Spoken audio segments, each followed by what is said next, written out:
Ayan mga boss, magandang hapon. So, yan mga boss, ano yung tubig sa taas, babaw yung water table. So, ginawa namin mga boss para nabuhusan siya, maganda yung pundasyon.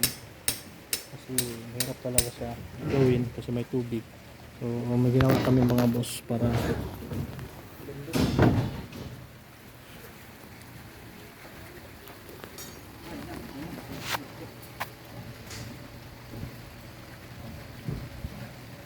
ginawa kami ano mga boss, eto. So itong ginawa namin mga boss,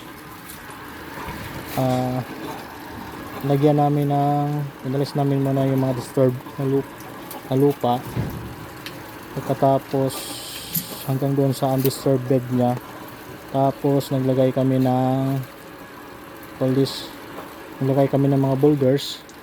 Pagkatapos naglagay ng boulders mga boss, nilagyan namin ng gravel bedding na 3/4. Pagkatapos naglinkon namin, tapos habang bubuhusan namin ito, so pinapump out namin yung tubig. So dito mga boss, hindi tayo mahirapan lagay ng bakal, lagay tayo ng spacer, yung alignment. Kaya maganda ito mga boss ito yung ginawa namin sa mga ganitong mga lugar mga boss. So mayroon kaming pump dun sa gilid, parang gumawa kami dun sa gilid ng mga sampit, so lahat ng tubig doon pupunta dun sa gilid. So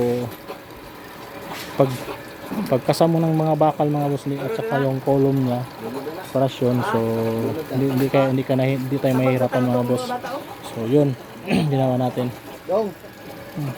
Ay sa katabang sa aning kwan. Sarang. So yan. So ngayon mga boss, ilalapag na namin yung doon yung ating niya. So doon yung niya, yung column. So yun ang kakasa natin para maganda yung pagkagawa. So pakita ko mamaya pag na-install na.